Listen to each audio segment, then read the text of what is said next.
Stop building websites from scratch and unlock the power of Webflow templates to create stunning sites in record time. First, browse the extensive Webflow template library and choose one that closely aligns with your project's purpose and style. Look beyond the initial design.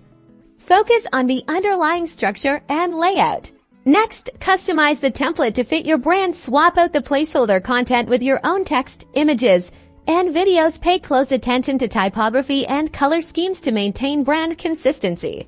Dive into the Style panel to tweak the template's aesthetics. Change colors, fonts, and spacing to create a unique visual identity. Experiment with different styles to see what best represents your brand.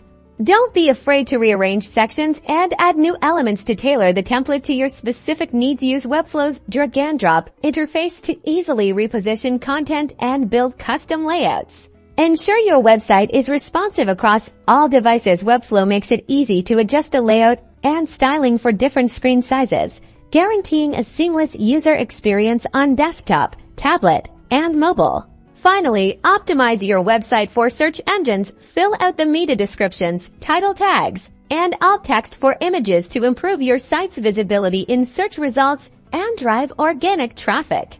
By following these steps, you can transform a basic Webflow template into a unique, professional website that perfectly represents your brand and achieves your business goals.